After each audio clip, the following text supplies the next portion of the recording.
Assalamualaikum warahmatullahi wabarakatuh. Alhamdulillahi rabbil alamin. Wabihi nasta'inu ala umurid dunya waddin. Wassalatu wassalamu ala Muhammadin wa ala alihi wa ashabihi wattabi'ina ajma'in. Amma ba'du. Ma'asyiral muslimin rahimakumullah. Tiada kata yang indah yang pantas untuk kita ucapkan, melainkan kata-kata rasa syukur kita kehadirat Allah Subhanahu wa Ta'ala yang telah menciptakan alam semesta ini. Ada alam mikrokosmos dan ada alam makrokosmos. Ada alam yang bisa kita tangkap dengan akal dan panca indera kita. Dan juga ada alam yang tidak bisa ditangkap dengan akal dan panca indera kita, yaitu alam gaib. Alam kelompok matahari yang di dalamnya ada bumi, lautan yang luas, hamparan yang luas, gunung-gunung yang menjulang tinggi, dan berbagai macam isinya. Ada binatang, juga ada tumbuh-tumbuhan. Di samping itu ada alam di balik kelompok matahari, alam gaib, alam yang tidak bisa ditangkap dengan akal dan panca indera kita. Dibandingkan dengan kesemuanya itu, kita manusia di hadapan Allah cuma bagaikan debu yang berterbangan kian kesana kian kemari. Maka sudah sepantasnya lah, sudah sewajibnya kalau kita ini selalu bersyukur, mensyukuri atas segala nikmat-nikmat Allah. La in syakartum la azidanakum wa la in kafartum inna adzabi lasyadid.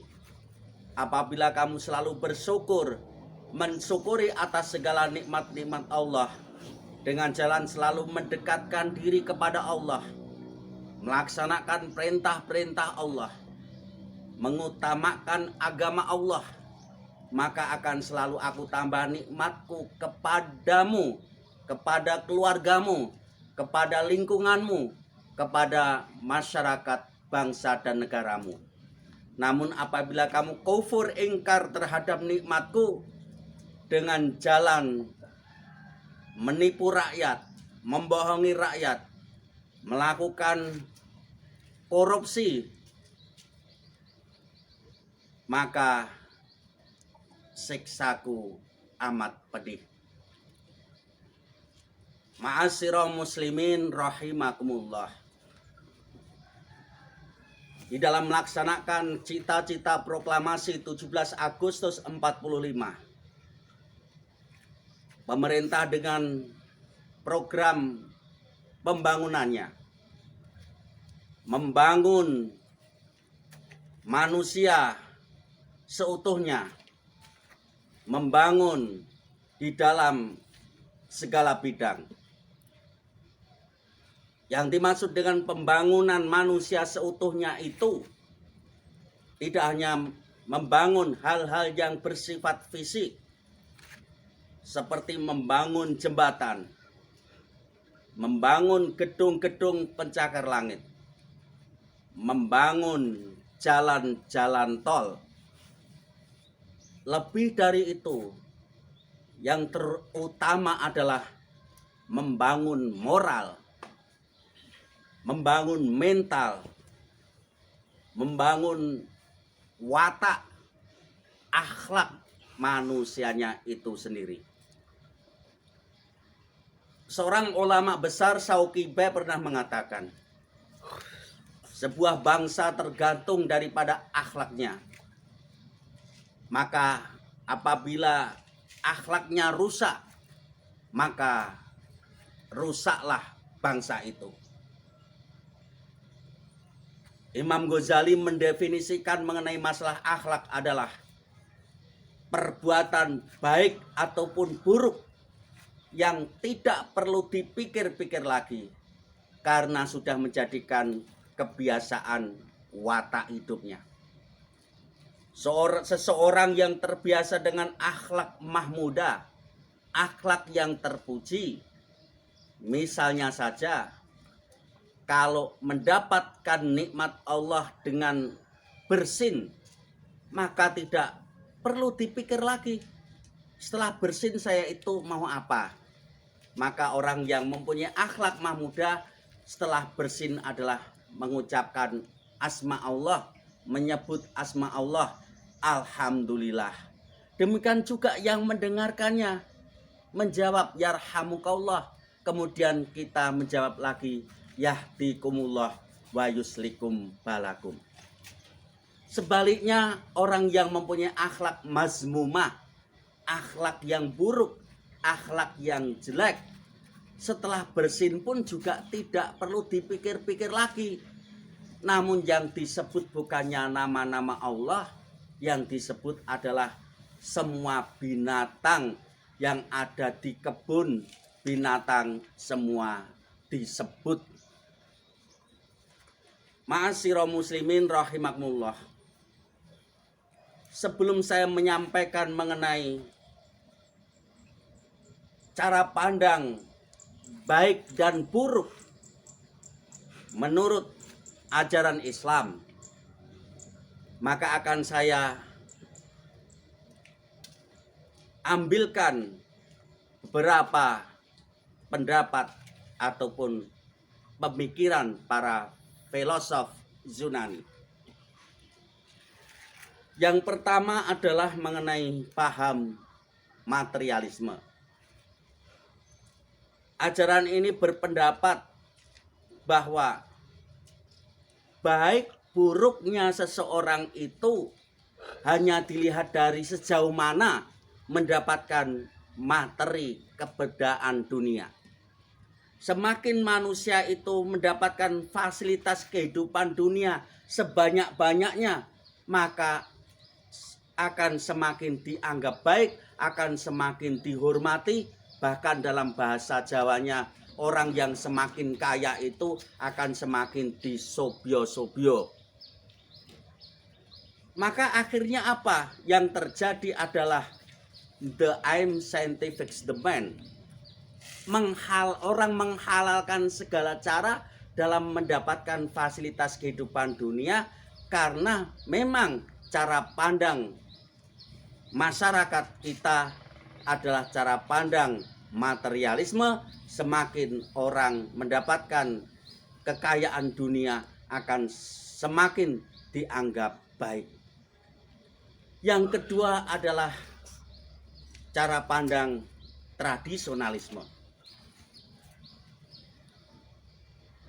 Cara pandang tradisionalisme ini adalah menilai seseorang itu baik ataupun buruk dilihat dari sejauh mana orang itu aktif melaksanakan tradisi kebiasaan masyarakatnya. Semakin banyak aktif mengikuti tradisi kebiasaan masyarakatnya, maka akan semakin dianggap baik. Sebaliknya, semakin tidak aktif, pasif, dan sedikit mengikuti kebiasaan masyarakatnya akan dianggap buruk.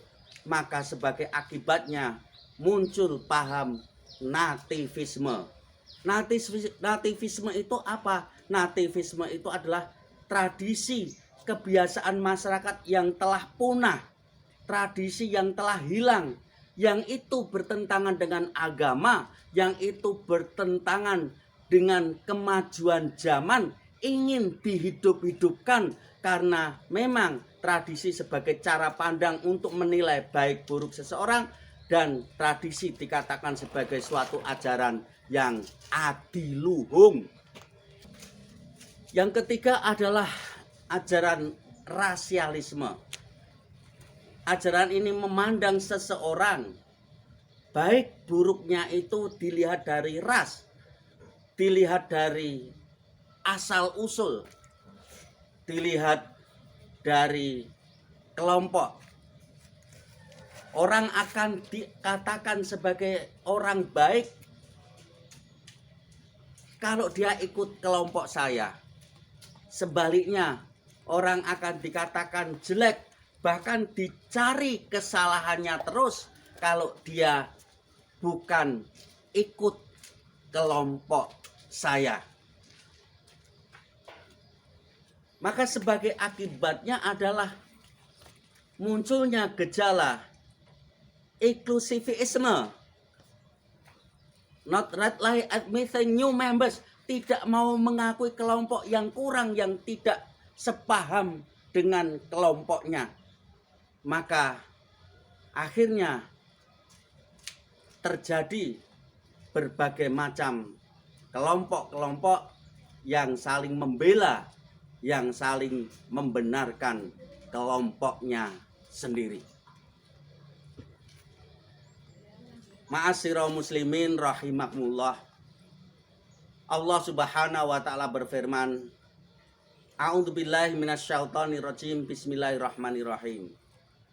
Wa idz qulna lil malaikati isjudu li adama fasajadu illa iblis aba wastakbara wa kana minal kafirin. Wahai malaikat, sujudlah kamu, hormatlah kamu kepada Adam. Maka malaikat sujud. Illa iblis, kecuali iblis. Aba wastakbara wa kana minal kafirin, disebabkan iblis itu sombong, iblis itu malas, dan iblis termasuk kelompok kafir yang pertama kali. Kenapa iblis kafir? Karena iblis cara pandangnya materialisme.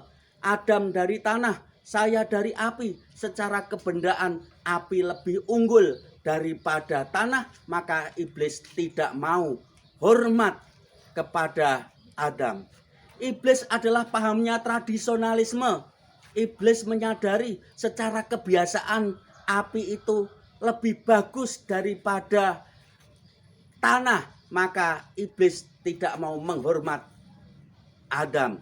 Demikian pula iblis melihat dari asal usul, saya dari tanah, manusia dari iblis dari api, manusia dari tanah, maka secara asal usul api lebih bagus daripada tanah, sehingga iblis menjadi sombong.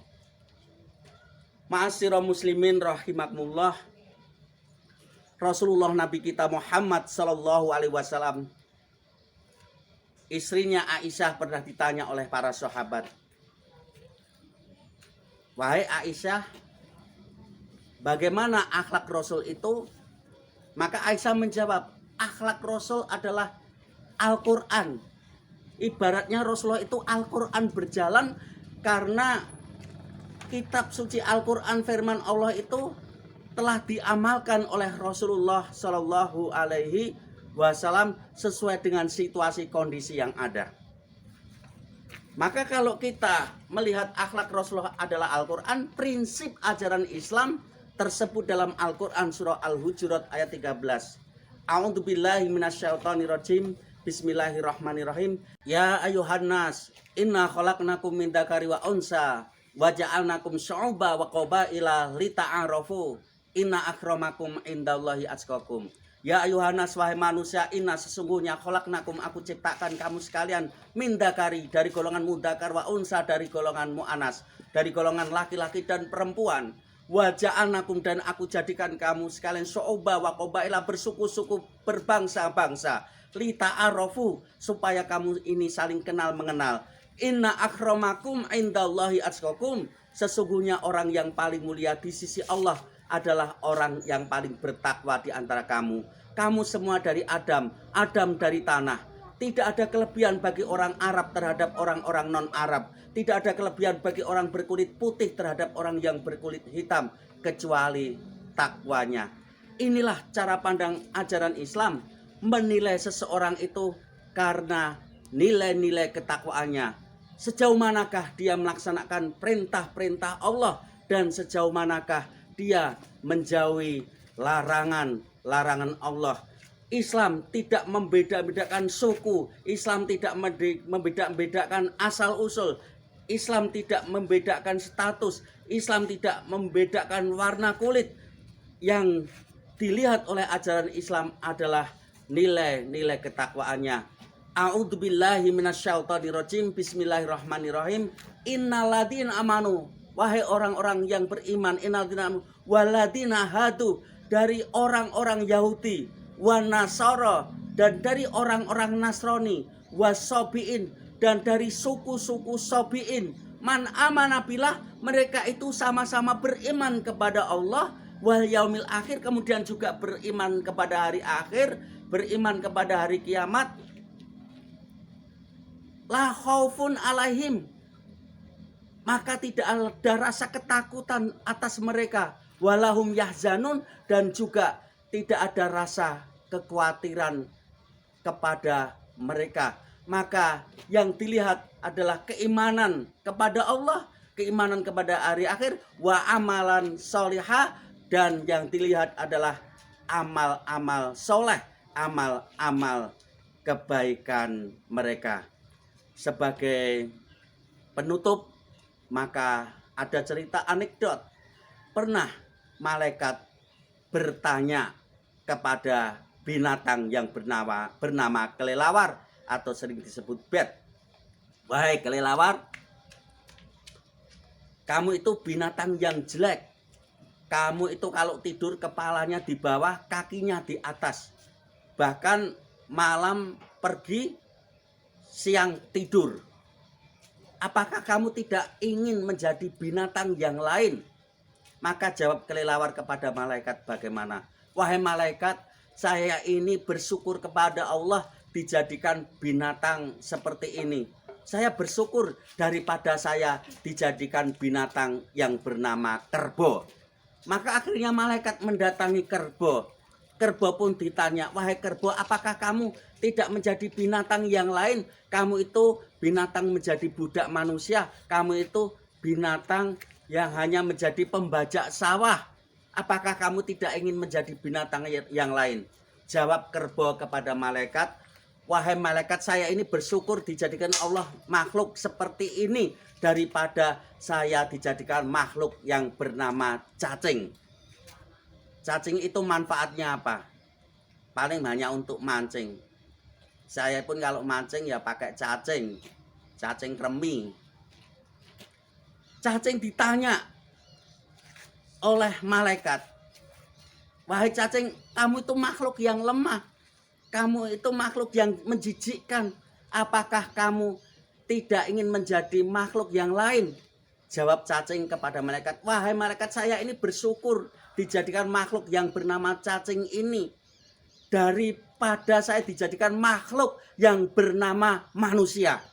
Kalau saya mati sudah selesai jadi tanah. Namun kalau manusia mati, nanti masih dipertanggungjawabkan di hadapan Allah, dan nanti dia akan bisa dimasukkan ke dalam neraka. Lebih baik saya jadi tanah. Ma'asyiral muslimin rahimakumullah, kita mengenal berbagai macam binatang. Ada binatang karnivora, ada binatang omnivora, ada binatang herbivora. Ada binatang pemakan tumbuh-tumbuhan, ada binatang pemakan daging, ada pemakan binatang yang memakan rumput-rumputan juga daging. Dan itu sesuai dengan sunatullah, bahwa hewan yang makan daging akan makan daging terus. Hewan yang makan rumput-rumputan akan makan rumput-rumputan terus. Karena itulah zikirnya binatang kepada Allah. Namun manusia yang tidak punya moral, manusia yang tidak punya akhlak, tidak cukup yang dimakan daging, ya tidak cukup yang dimakan sayur-sayuran, aspal pun dimakan, beton pun dimakan, bahkan dunia dan seisinya ini mau dimakannya sendiri. Itulah yang dimaksud dengan dalam pewayangan braholo wes bubrah tur Allah. Mudah-mudahan kita semuanya ini kembali menjadi fungsi dan misi manusia yang sebenarnya, menjadi khalifatullah fil ardi, untuk mengelola bumi ini dengan sebaik baiknya, sehingga bumi kita ini nanti menjadi bumi yang rahmatan lil alamin, rahmat bagi semesta alam. Kurang lebihnya mohon maaf. Astagfirullahaladzim. Assalamualaikum warahmatullahi wabarakatuh.